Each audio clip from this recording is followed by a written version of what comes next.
You, the people, live nationwide and streaming live at lesliemarshallshow.com. Call in with your thoughts at 888-6-LESLIE.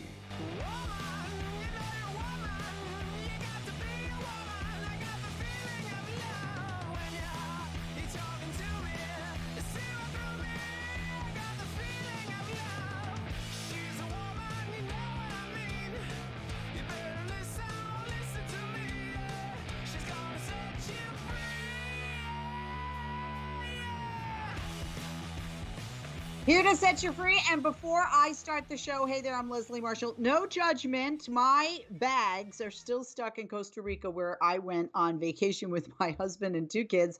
We got delayed 2 days, stuck at the at the airport in Costa Rica, then stuck in Houston, Texas. I don't want to trash an airline on air. I did it already on Twitter. And so anyway, yeah, my bags are still on vacation, and I don't have my makeup. I don't have my hair dryer, curling iron, anything. And so this is what you got. Okay, so no judgment. And anybody can tell you that this crappy little camera on my computer definitely is not an accurate representation. When you turn on the TV, my TV camera over there, Mark, would you agree? My TV camera is more accurate? Yes.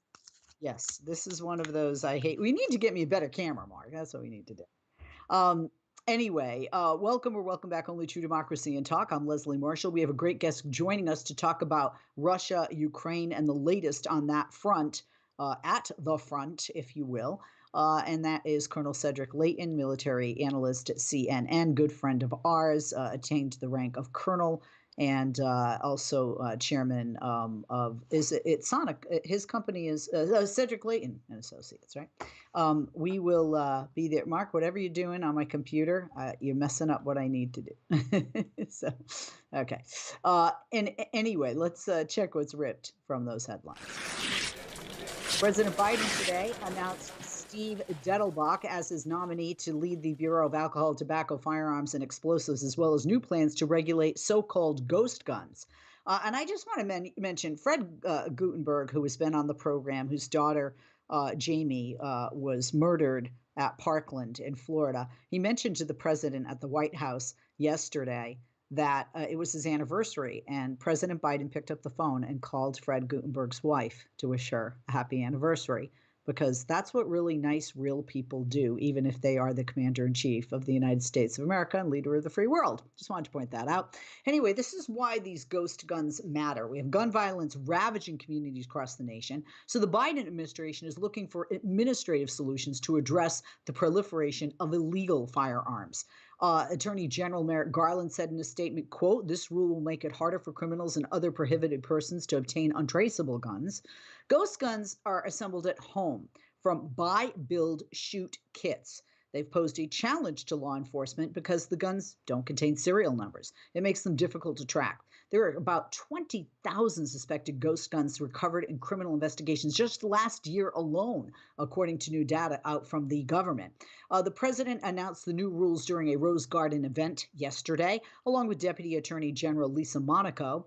And that's when he named Dettelbach, the former U.S. attorney from Ohio, as his second choice to lead the ATF. Last year, in a sign of how contentious politics have come around gun regulation, even though overwhelming majority of Americans agree on certain things like universal background checks, the president was forced to pull his first nominee, David Chipman, the former ATF agent and gun control advocate. Chipman was opposed by gun rights groups and Republican senators, and the president was not confident he had the backing from Maine's independent Senator Angus King, who caucuses with the Democrats. The big picture on this is that the president has been looking for opportunities to highlight his approach to addressing increased crime, and he used his State of the Union address to proclaim, quote, "The answer is not to defund the police." So as part of his 2023 budget plan, the president announced some $30 billion to provide more, not less, more money for law enforcement. So don't believe those that think all Democrats, including the president and this administration, want to defund the police. That's not true. You heard it from his lips and hearing it from mine now. The House last year passed gun control legislation to expand background checks with the aim of closing the loopholes that allowed white supremacist Dylan Roof to purchase a firearm that he used to kill 9 worshipers at the Emmanuel African Methodist Episcopal Church in Charleston, South Carolina. The Senate has not acted on this legislation as of yet. So this is what he's saying. Ghost guns are weapons of choice for many criminals, and we're going to do everything we can to deprive them of that choice, quote, the president said during the event yesterday.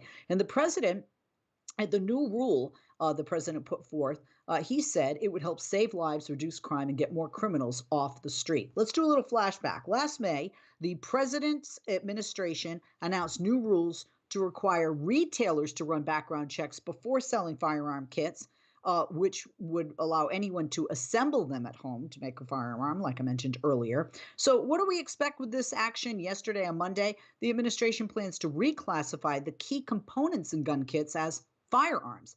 And then that allows the government to be able to better track them. The Biden administration also wants local officers to use some of the $1.9 trillion in the COVID relief funds to bolster police department. So they have access to money they can use at their disposal for police departments, $1.9 trillion with a T. And then, of course, $30 billion more money for law enforcement, and then making it easier for law enforcement with the firearm in the gun kit. And making it more difficult and easier for law enforcement to be able to track those as it's been in the past. Let's rip another. The economy is on all voters' minds, and whether you're a Democrat or Republican, nobody likes to see inflation. Inflation surged again last month in March. Consumer prices hit yet another fresh peak, not seen in about a generation. Now, the relentless rise in prices is a challenge for investors. Federal Reserve policymakers and politicians are all trying to navigate an inflationary backdrop that hasn't been seen since the early 80s. And Republicans obviously going to try and take advantage of that with Democrats in control of the House, the Senate, and the White House. The Consumer Price Index rose 1.2% in March compared to February. That was above economist expectations for 1.1%. Prices up 8.5% over the last year. That's higher than the 8.4% rise. That was what economists expected, according to consensus expectations reported by FactSet.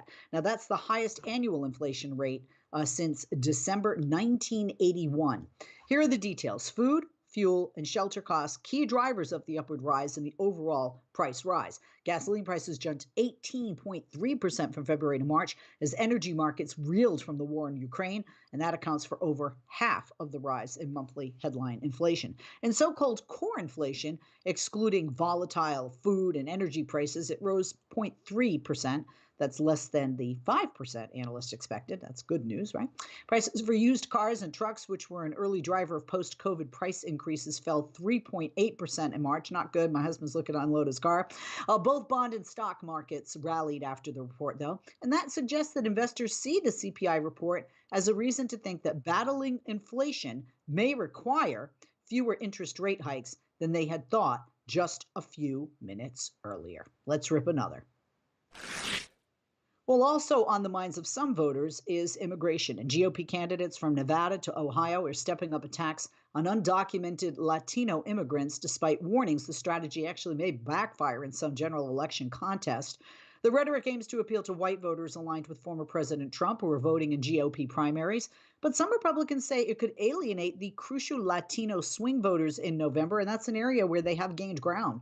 Nevada Republican Senate hopeful Adam Laxalt has spent $13,000 running radio ads in Elko and Las Vegas, touting his opposition to protections for immigrants who were brought to the country as children, commonly known as dreamers. The radio ad touts his tenure as the state's attorney general for suing the federal government and stopping unconstitutional attempts to grant amnesty to millions of illegal immigrants. He's seeking the nomination to run against Senator Catherine Cortez Masto, a Democrat, and she is also the nation's first Latina senator. In Ohio, GOP Senate candidate J.D. Vance asked voters in one TV ad, "Are you a racist? Do you hate Mexicans?" Sadly, the answer would be yes for some people. The media calls us racist, he says, for wanting to build Trump's wall. They censor us, but it doesn't change the truth. He's the author of the book Hillbilly Elegy, falsely claiming that President Biden supported open borders. He referenced his own mother's heroin addiction by saying, quote, "This issue is personal. I nearly lost my mother to the poison coming across this border." The ad drew condemnation from critics who called it racist. And the New Mexico GOP gubernatorial hopeful Rebecca Dow locked in a tough fight in a primary to face Democratic Governor Michelle Lujan Grisham. She released a video of herself riding a horse along the U.S.-Mexico border while promising to fight radical socialists. Quote, "I'm not here to put on a show," she said, while surrounded by men in cowboy hats. Sounds like a show to me. "I'm here to finish President Trump's wall." Democratic State Senator Antoinette Cedillo Lopez said on Twitter that the ad was full of divisive, hateful rhetoric. Dow said she was a registered descendant of Cherokees who came to Oklahoma on the Trail of Tears. New Mexico is the state with the largest percentage of Hispanic voters. Voters in the Southwest in recent elections have rejected conservative candidates who have used harsh anti-immigrant language. GOP consultant Mike Madrid told Axios that very same thing. And Nevada political consultant Alex O. Diaz told Axios, quote, "I don't know how this will play in Nevada, where the Latino population has grown and been more active in voting." That's what's ripped from the headlines part one. We'll be back with part two on the other side of this break after this. And after the next break, in the first half of the show with Ripped from the Headlines, we'll have Colonel Cedric Leighton joining us to talk about Russia, Ukraine, and all that's going on that front. I'm Leslie Marshall. Stick around.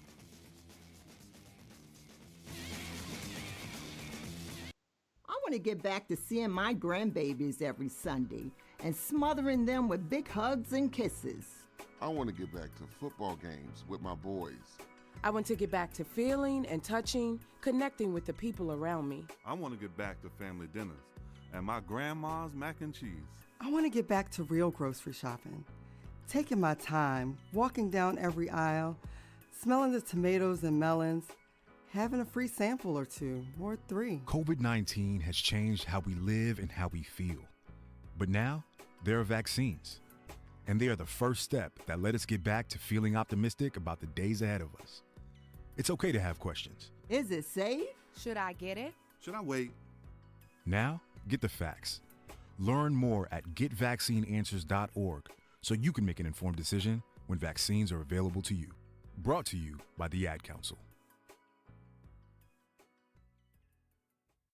Hey sis, missed you this morning. Kim told me you weren't feeling well, so I'm just doing a self-care check. Oh, thank you, friend. How you doing? Girl, listen, my energy was so low because I didn't eat breakfast when I got up, so I had to miss virtual yoga with y'all. Trust me, I understand. But I'm doing much better now that I've eaten, so I'm back on track. Great. In that case, let's get some steps in tonight. I'll come over and we can walk around the lake. Sounds good. Appreciate you being in my business, too.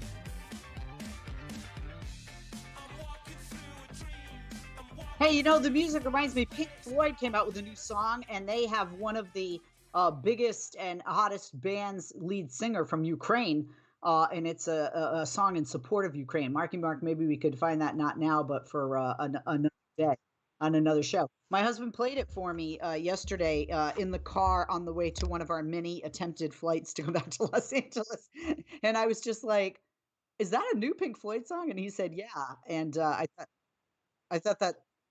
To come out of retirement, semi-retirement or whatever, to support the people of Ukraine, just an awesome thing. I'm Leslie Marshall. Welcome or welcome back. Ripped from the Headlines continues. This is more with Ripped.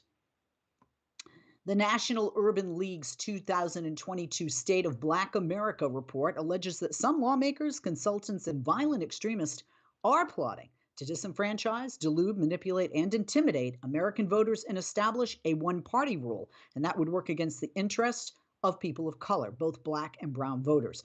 The big picture here is the 46th edition of the group's annual report. It was released this morning. It warns that voter suppression and growing income inequality could precipitate the collapse of democracy in the United States. It warns that political forces have launched an all-out assault on voting rights that disproportionately affects the communities that we serve. Quote, democracy is under siege and there's a plot to destroy American democracy. That's what National Urban League president and CEO Mark Morial told reporters on a call ahead of the release. And how do we get here? Well, the report says that former President Trump spread misinformation, sowed doubt about the 2020 presidential election, inspired and gave cover for GOP-controlled state legislatures to pursue even more voting restrictions. But it said the modern-day effort has been building since the 2008 election swept Barack Obama into the White House. and that it accelerated after the Supreme Court Shelby County versus Holder decision. And that was in 2013. And what that decision did was gutted critical provisions of the Voting Rights Act. State legislatures have been restricting voting access in districts with large populations of Black Americans, Latinos, and Native Americans, and the report used data from the Brennan Center for Justice to make its case. So what does it say by the numbers? The report's equality index of Black America, it remained relatively stagnant this year, 73.9%. And what that measure does is estimates the share of the pie Black Americans get compared to white Americans around economic status, health, education, social justice, and civic engagement, okay? So they get less than 3/4, right? And they get just a little bit more than 2/3 of the 100% that white Americans get in those areas. Black men's median weekly earnings decreased from 73 to 72% of white men's over a year. And the home ownership rate gap also widened, this report found. So the bottom line here is as long as an overhaul of voting rights legislation remains stuck in Congress, the report urges people of color to focus on 5 steps. 1, checking your registration status. Are you registered to vote? If not, make sure you are. 2, know your state's voter ID laws so that you know what you need to bring if you have to have a picture ID. 3, know where to vote, because if you need transportation, and it may not be easy to get to where you need to vote, especially if you're in a rural area or you don't drive, or you drive but you don't own a car. With gas prices, some people choose or can't afford to use their cars or can't afford a car at all. 4, make a plan to vote, okay, which would include all these things, right? Register to vote, know your state's voter ID laws, know where to vote. And last, vote in every election. It's a lovely 4-letter word, VOTE. Let's rip another. 2 former top officials in the Trump White House have secured billions of dollars from the Saudi government. And that was in the form of investments in their new private equity funds, according to the New York Times. Here's what's driving the news on this story. Jared Kushner's firm, Affinity Equity, they scored a $2 billion commitment from Saudi Arabia's public investment fund. So please don't tell me that Jews and Muslims or Jews and Arabs hate each other, because when it comes to green, they don't really care who's doing what and what religion you are and who's doing it with who. Let's be honest, okay? Because the Saudis are doing business with Jared Kushner, who's a Jewish man, and Jared Kushner, a Jewish man, is doing business with Arabs who many people out there would say absolutely hate each other, if for nothing else than religion. Not true when it comes to cold, hard cash. The former Treasury Secretary, Steven Mnuchin's Liberty Strategic Capital, well, they secured $1 billion. That's billions of dollars, folks. Why does this matter? Well, there are massive investments to bestow upon first-time private equity funds. It could also cause complications if former President Trump, who is the father-in-law of Jared Kushner, were again to become president. I need a moment after saying that. PIF investment staff reportedly expressed concerns about Affinity's inexperience in private equity, an area in which Kushner has no personal background, although the firm, then again, he worked at the White House and no personal background on that, although the firm subsequently added some veteran PE pros. Mnuchin made his name as an investor before entering public service, albeit not specifically in private equity. Now, Affinity is seeking to raise upwards of $7 billion. It appears to be less than halfway to that target. Its goal is to focus on U.S. growth equity opportunities, and it still has not yet announced any deals. Liberty raised a total of $2.5 billion for its debut fund, recently acquiring a control stake in the Dallas-based enterprise security firm Zipernium. Neither Kushner or Mnuchin, I always say his name wrong. How do you say it, Mark? It is Mnuchin. I kind of said it right. Responded to requests for comment. I don't know why. There's certain names that trip me up, and that's always been one. Apologies, former Treasury Secretary Mnuchin. Let's rip another. A former police officer who stormed the U.S. Capitol during the January 6, 2021 insurrection has been found guilty on all charges after a trial jury reached a verdict yesterday. Now, why does it matter? Thomas Robertson was fired from his position in Rocky Mount, Virginia after the riots. He is the second January 6 defendant to take his case to jury. Guy Reffitt was also found guilty on all counts last month. Now, Robertson faced 6 charges, including obstruction of an official proceeding, civil disorder, violent entry, disorderly conduct in a Capitol building, and entering and remaining on restricted grounds while carrying a deadly or dangerous weapon. That tourism with a weapon, I guess Republicans think, and said there weren't any weapons. There were weapons. His lawyer acknowledged that the misdemeanor charges were fair, argued against the felonies, claiming the wooden stick he carried into the Capitol was meant as a walking stick and not a weapon.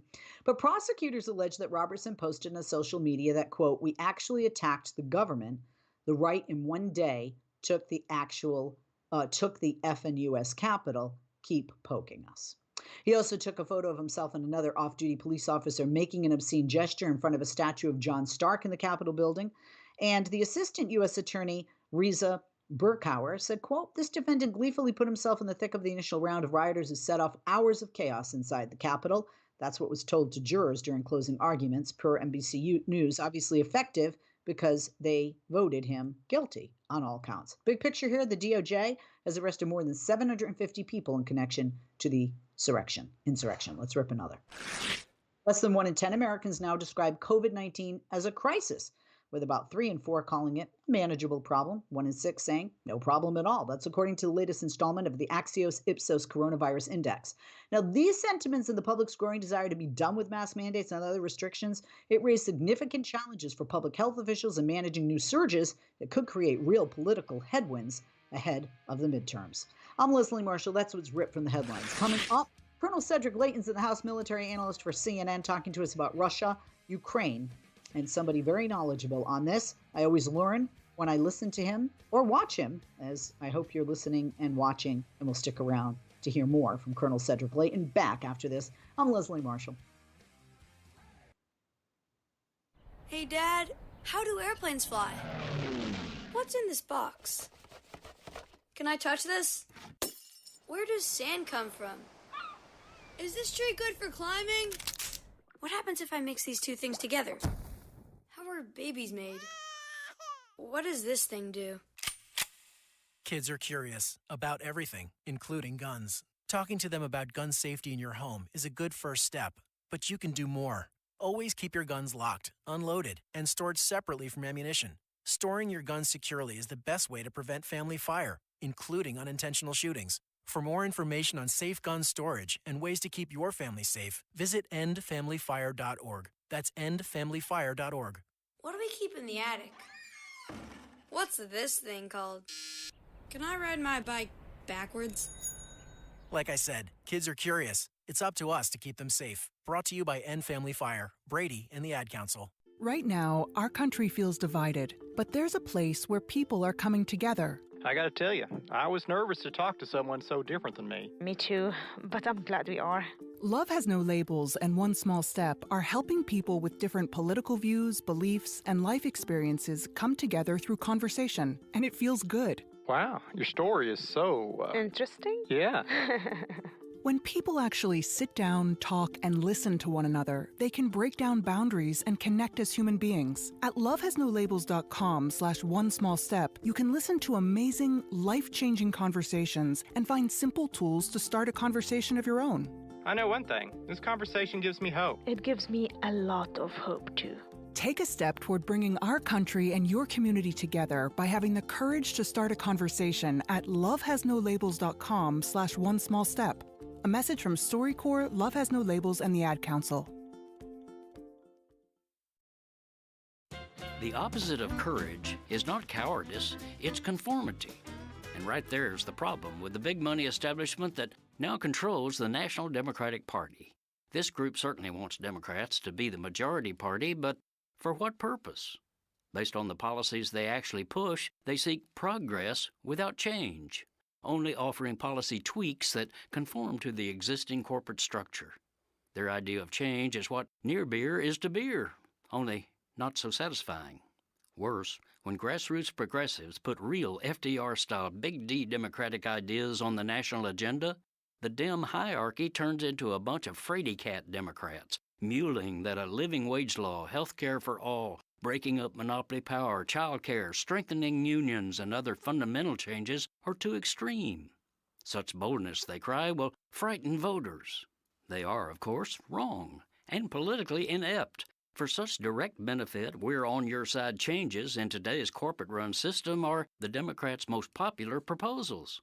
Polls confirm that this is especially true among working-class voters in manufacturing towns where Democrats have been getting creamed. Surveys by a group called American Family Voices show that these people don't think the party is too socialist or too woke, but too meek, too corporate, and missing in action. After all, they've seen CEOs move their decent-paying jobs out. They've watched monopolies and Wall Street squeeze the lifeblood out of family farm opportunities. They've witnessed Amazon and Walmart eating Main Street alive. Where, they ask, is the Democratic Party that once stood for us? These people actually despise big corporations, love unions, and yearn for a party that'll join them in battling the bastards. This is Jim Hightower saying, the question they have for Democrats is basic. Do you just intend to hold office or use it?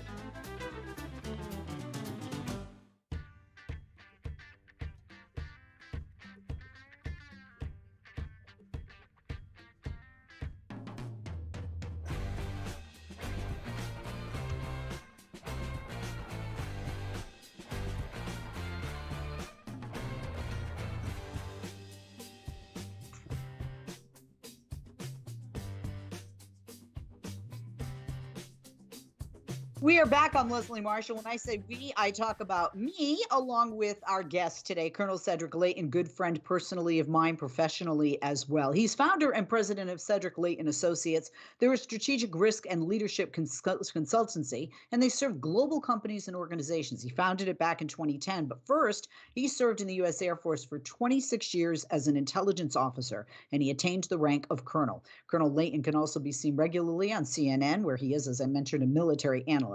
Check him out and follow him on Twitter. His handle is at Cedric Leighton, CEDRICLEIGHTON, and his website, cedricleighton.com, same spelling. Colonel, good to have you with us. Thank you for joining us. I'm good to have you as my first guest back from my crazy vacation. And, sadly, I would see bits and pieces of the news internationally. I went to Costa Rica with my husband and two kids for a spring break, and just sad to see the continued attacks by Russia on the people of Ukraine. But let's first talk about somebody who's getting a lot of press. A lot of people are talking about this individual, and that is the new general that Russia tapped over the weekend, who has significant combat experience in Syria. And they tapped this general to oversee its military operations in Ukraine, and that's General Alexander V. Dvornikov. Can you speak to us about this general, the new general tapped by Russia to lead the military operations in Ukraine, Colonel? What does this pick and this individual say to you about Russia's plans moving forward? Yeah, Leslie, it's good to be with you again. Yeah, General Dvornikov is one of the most experienced officers in the Russian army. In fact, he is a hero of the Russian Federation. It's kind of like in the old days, they had the Hero of the Soviet Union Award. While this is kind of the successor award, it's a little bit like the Congressional Medal of Honor. He got that award for his work in Syria. And the work that he did in Syria was, in essence, the subjugation of the anti-Assad forces that were arrayed as part of the Syrian effort to oust the Bashar al-Assad regime, which of course failed. Well, General Dvornikov is responsible in large measure for the military aspect of what Russia did, and he was quite frankly successful at it. He is very good at counterinsurgency operations. He's also very good at subjugating civilian populations. And that, I think, is the most important takeaway here, Leslie. This general is somebody who does not hesitate to use military force against civilian populations. He is not worried about what the Geneva Convention says or what the laws of war say, but what he is concerned about is preserving and furthering the interests of Russia, and that includes, in his mind, serving Vladimir Putin. So he's a true believer as far as Putinism and Vladimir Putin are concerned. He is someone who has a vast experience, not only in the Syrian civil war, but also in Chechnya and several other military operations that the Russians were involved in, such as in Georgia back in 2008. So he is, somebody to be reckoned with. The Ukrainians will have to study him very carefully, and I'm sure they already are doing that. But you can expect, under his leadership, for there to be more attacks on civilian strongholds and civilian populations. So much that you said, I have so many questions already. One of the things I was reading, Colonel, is that the goal with this general is to increase coordination between various units. And up until this point, that Russian forces have been commanded separately. What does that mean from a military strategy, a strategic standpoint? So one of the principles, Leslie, of military power is something called unity of command. And what that normally means is you have one commander who is responsible for a major effort. So the war in Ukraine, from the Russian standpoint, would be a major effort and would have required, under normal circumstances, for there to be a single commander who would be in charge of that. It was very interesting to me as a military officer, a former military officer, to see that the Russians did not do that. They did not appoint initially a single commander to run the effort. And instead, what you had were at least 3 disparate efforts that were going on just from a military standpoint, and that doesn't include some of the efforts that their intelligence services were involved in. But 3 disparate efforts without a single unifying military force seem to equal failure, or at least stagnation and stalemate. So General Dvornikov has been brought in to serve as that unifying commander. It's kind of like what General Petraeus was in Iraq, for example, or in Afghanistan later, more actually in his Afghanistan role. And what we saw back in the first Gulf War with General Schwarzkopf, that was one unifying commander to run the operations in that theater. And the fact that the Russians didn't have somebody like that initially in their invasion of Ukraine really, I think, not only slowed it down, but spelled a problem, and if not disaster, for them around Kyiv, and that's why they had to withdraw their forces. In part was because of that, not to mention, of course, the logistical problems and all the other attendant issues of weakness that cropped up there. But this unity of command principle is something in the military you don't violate. You have to have one boss, and that has to be somebody who's responsible for the overall effort. And it cannot be a political leader, because the political leader is responsible for the politics of the event and for leading the nation as a whole. Not to be the warrior commander-in-chief like a czar of old would have been. That doesn't work in the modern age, and Stalin found that out during World War II, and Putin is finding that out now. With the, this also changes where central command comes from, right? Or where the commands come from. Russia has been running its military offensive in Ukraine from Moscow. They've had no central war commander on the ground. What does that telegraph or forecast to you about having a central war commander on the ground now, as opposed to this offensive in Ukraine, having all the shots come from and run from Moscow? Right. So Moscow, is we in the military always used to joke about the 6,000-mile screwdriver, or whatever the distance was from Washington to the theater that you're fighting in. So we had probably 9,000-mile screwdrivers when it came to Vietnam, and we certainly had about 7,000-mile screwdrivers when it came to some of the efforts that we did in the Middle East. In this case, Moscow was trying to run this war effort, as you mentioned, and that becomes a problem, because you really can't run a war effort if you're not in theater and if you are not in direct communication with subordinate units. So the fact that they appointed a central commander in this role means that he is going to grab all the reins of power when it comes to the military part of this. He will definitely still take direction from Moscow, but everything is supposed to go through him so that he can then get the direction from Moscow and then carry out those orders, but modify them as he needs to from an operational perspective. And then in the ideal world, from their perspective, he would then be allowed to modify things even tactically, and certainly his subordinate commanders should be doing that as well. So it means a much more concentrated war effort, much more focus on getting results, and those results would then lead to better, in theory at least, better performance of the Russian military on the battlefield. There's been a lack of organization. There's been a significant number of Russian casualties. And the Pentagon said last Friday that some Russian military units are, quote, almost completely devastated and that it's unclear whether they will ever be reformed. Does appointing this general change that?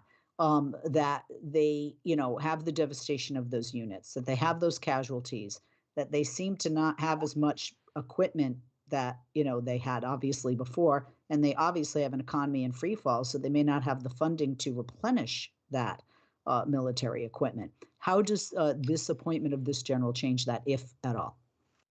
Yes, he's going to have a huge challenge on his hand, Leslie, because under ideal circumstances, he'd be able to change a lot of those things, or at least work his way toward changing them. But the fact of the matter is exactly what you pointed out. Those lost units are lost forever. Those people are dead forever, obviously. And, when you're talking somewhere between 16 to 18,000 potential Russian killed in action, that's a significant portion of their armed forces that were arrayed against Ukraine. And he's going to have a large hole to crawl out of. And I think it's going to be very difficult for him, in spite of his abilities. We're going to take a break. When we come back, we'll continue with Colonel Cedric Leighton. We'll talk about no-fly zones. We'll talk about the Geneva Conventions, and we'll talk about West investigating reports of Russian chemical weapons and Mariupol. I'm Leslie Marshall, back with you, back with the Colonel, right after this. Don't go away. If you miss Leslie on TV this week, catch up at lesliemarshallshow.com.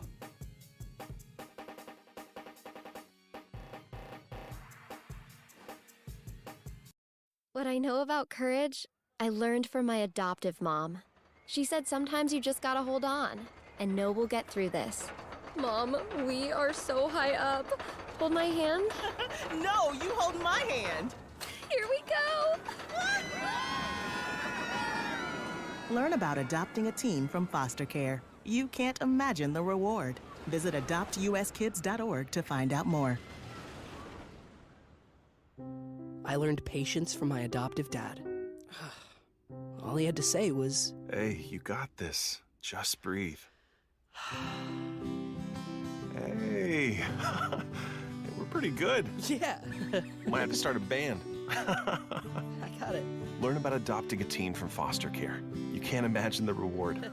Visit adoptuskids.org to find out more. This message is brought to you by Adopt US Kids, the U.S. Department of Health and Human Services, and the Ad Council.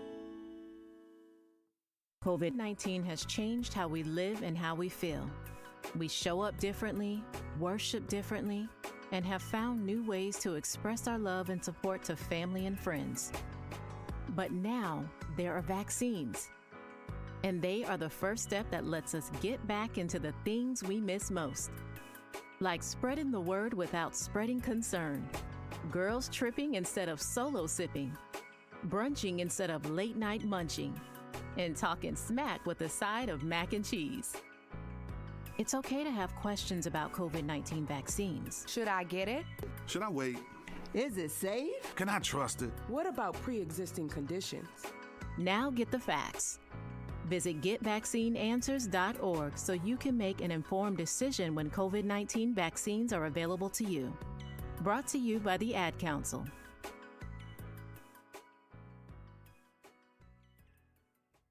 I'm Rick Smith, and this is Labor History in 2. On this day in labor history, the year was 1937. That was the day the United States Supreme Court decided the case National Labor Relations Board versus Jones and Laughlin Steel Corporation. This case declared that the National Labor Relations Act of 1935 was indeed constitutional. Also known as the Wagner Act, it is a key statute that provides the legal basis for private sector workers to organize, collectively bargain, and to go on strike. Jones and Laughlin Steel, the fourth largest steel producer in the country at the time, had fired several workers trying to organize with the Steel Workers Organizing Committee in Aliquippa, Pennsylvania in 1935. The NLRB had originally ruled against the company and ordered the workers reinstated with full back pay. but J&L refused, arguing that the act was unconstitutional on the basis that the federal government did not have the right to regulate interstate commerce. In a 5-4 decision, the court ruled that labor management disputes did affect interstate commerce and thus were subject to federal regulations. Historian James Pope notes that the statute was upheld only after a massive wave of worker militancy, punctuated by the spectacular 6-week sit-down strike at General Motor plants in Flint, Michigan, demonstrated what might have happened if the court decided the case differently. And in his book, The Last Great Strike, Little Steel, the CIO, and the Struggle for Labor Rights in New Deal America, legal scholar Ahmed White adds that the case was decided only after 2 years of legal uncertainty. Before Jones and Laughlin was decided, CIO unions were already negotiating and signing collective bargaining agreements. Ruling the Wagner Act constitutional has nonetheless benefited millions of workers for decades. For more information, go to laborhistoryin2.com, like us on Facebook, follow us on Twitter at laborhistoryin2.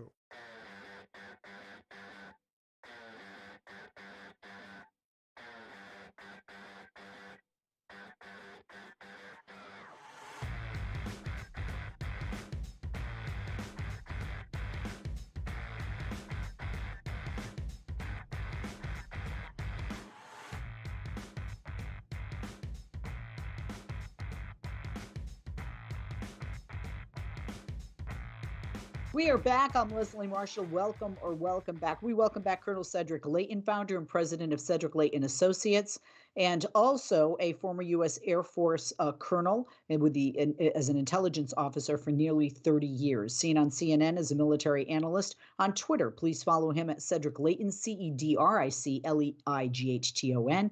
His website, cedricleighton.com, the same spelling. Colonel, thank you for holding welcome back. I had mentioned before the break that I was going to ask a couple of things, and one is about a no-fly zone. The president says that's not going to happen. President Zelensky keeps asking not only us and our NATO allies for that. As somebody who has the experience that you do with the military, Colonel, is a no-fly zone, a no to a no-fly zone, the right way to go from your experience militarily with this particular situation, specific situation in Ukraine? Yeah, so my experience extends to the no-fly zones we had over Iraq, Leslie, before Operation Iraqi Freedom started. And those are very resource-intense events, actually, for an Air Force that is enforcing a no-fly zone. And in some ways, it was easier to do, in many ways, actually, it was easier to impose a no-fly zone over Iraq for a variety of reasons. First of all, the Iraqi Air Force was not anywhere near the strength or the capacity of the Russian Air Force. Secondly, we controlled the skies over Iraq. We had fought a war in Desert Storm that, in essence, shut down the Iraqi Air Force. We would have to do something similar to the Russian Air Force, or they would have to agree not to fly in that area for it to be a valid no-fly zone. Or the last corollary to that would be that we would realized that we would have to shoot down Russian aircraft anytime they violated the provisions of a no-fly zone. So if the Russians don't agree to something like that, and they start flying against Ukraine and we start shooting them down, it could very rapidly escalate into a completely different situation. So, of course, when President Biden first spoke about the no-fly zone and President Zelensky was asking for one, we did not know that the Ukrainian Air Force was going to survive until at least this point, and the Russians were not going to be able to achieve what's known as air supremacy or even air superiority over the Ukrainian territory. So there is something that can be done that isn't exactly a no-fly zone, but it is the provisioning of air defense assets, high-altitude air defense assets that can go after high-level and high-altitude targets. That would include the S-300 system, which is a Russian-made system, but some NATO nations like Slovakia actually have the S-300 in their inventory, in their arsenal. And so the move now is to move that from an S-300 system from Slovakia into Ukraine, backfill the Slovakian S-300 system with the US-made Patriot system, and let the Ukrainians have the S-300 because They know how to operate it. They've been trained on it. They actually have systems like that. And that would serve to augment the Ukrainian air defense structure. Air defense is a pretty arcane set of radars and missiles that are all kind of lashed together along with intelligence feeds designed to protect a country's airspace. So really what President Zelensky wants is a very robust air defense architecture that is going to shoot anything out of the sky that he deems to be a hostile threat. And that's the kind of thing that he should be looking for. Saying it's a no-fly zone is actually technically not correct, although it sounds good, of course, when you talk about it in the press. But that's the reason not to have a no-fly zone. Is it's a very intricate, very tough thing to enforce if the other side is not willing to abide by those rules. Behind closed doors, Democrats and Republicans agree pretty much almost 100% on what we're doing and how we're doing handling the situation with Ukraine, with our allies and the leadership of President Biden. But of course, we have midterms coming up. So on center stage, we have Republicans criticizing the president, saying the United States is leading from behind, saying we're not doing enough to help Ukraine. And we're seeing some of that affected in the polls among voters. With your military expertise and you having absolutely no fist in this political fight in the midterms, how are we, the United States, doing with regard to Ukraine, specifically President Biden, this administration? Are we leading from behind? What are we doing right? What are we doing wrong? Have we done enough? Should we do more? And if so, what? Sure. So I think that one of the key things that's in the positive column for President Biden is the fact that he, so far, has been able to get the 30 nations of the NATO alliance together to speak with what amounts to one voice on this issue. And that includes countries like Hungary, where they just had their election and elected a fairly pro-Putin, or re-elected a fairly pro-Putin prime minister in the form of Viktor Orban. So that is a major achievement for the Biden administration, because they were able to pull together an alliance that his predecessor, President Trump, wanted, frankly, to leave. It was pretty clear that Trump did not believe NATO served any useful purpose. Fact of the matter is, NATO has and continues to have a very useful purpose in securing peace for its members. One thing that could have happened is, when you look back at the run-up to this invasion, if Biden had been, of that mindset where he was going to take some more risk, he could have potentially put a unit like the 82nd Airborne, or at least portions of the 82nd Airborne, into Kyiv before the invasion started. We certainly had ample warning that the invasion was going to come. But the fact of the matter is that Ukraine is and was not a NATO member. There is no treaty obligation that requires that kind of a manifestation of our force in that country. It would have been a risky move, knowing what would it have, sorry to interrupt, would it have prevented, in your opinion, the invasion? I think it would have, yeah. Really? And the reason, I think so, because that would have kind of shocked the Russians. Now, the other side of that is, at least let's put it this way, it would have initially prevented it. So on the 24th of February, the invasion would not have happened. What would have happened on, let's say, the 1st of March, though, might have been another story. So it would have been a very risky thing to do. In essence, we would have been calling Putin's bluff, saying, hey, we're going to protect this country because of being in Ukraine, because of its democratic values, and we're going to stand up for the democracies that we can stand up for, and Ukraine happens to be one of them. If we had gone that way. The problem that you run into, though, is just from if you look at the map, it would have been, and not knowing how badly postured the Russian forces really were, it would have been very risky because, if you look at what was arrayed against Ukraine from the north and from the east, you would have seen major Russian forces that could have overwhelmed, in theory, at least on paper, could have overwhelmed anything that's out there. The other thing to think about is that you want to be careful when you do these kinds of things, not to fall into a trap of Russia's making in this case, because the Russians are looking at any way that they can to entangle us in some kind of a conflict with them. So it's there's a game of brinksmanship that goes on here, and that becomes a really difficult thing to manage in this case. You mentioned the Geneva Conventions, international, international law, and it would seem to me, and I'm not a Geneva Convention international war military expert. You pretty much are, though. So isn't Russia in violation already? I mean, even if there are not chemical or biological weapons being used or prepared to being used by Russian forces, as we're hearing, just with the shooting of civilians. If that is the fact, we know they have shot civilians. That is not questionable. What is being done about it? What can be done about it quickly? Because I want to hear what you have to say. Yeah, absolutely, Leslie. So the Russians are in violation of the Geneva Convention and international law in general.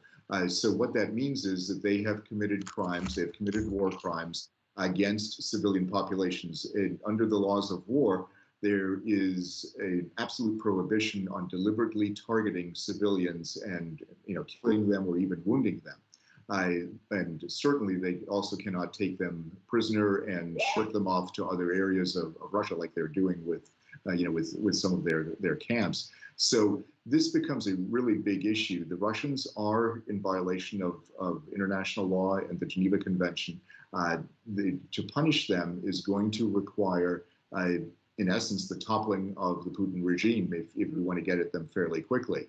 That is something that, of course, requires a lot of investigative work, and it also requires the Russian people to rise up against Putin, which is not going to happen if they don't know what is really going on in Ukraine. And the fact of the matter is that Putin has controlled all the levers of the press. He's muzzled it in such a way that real information is not getting out, and the whole population is the victim of a major disinformation campaign. Yep, it's Putin's propaganda machine, right? Colonel, thank you for joining us. Colonel Cedric Leighton. He is president and founder of Cedric Leighton Associates. Follow him on Twitter at Cedric Leighton, CEDRICLEIGHTON. The website, cedricleighton.com. And thank you. I love you. Thank you. And I'm Leslie Marshall. Appreciate it. Thank you to Mark Grimaldi, our executive producer.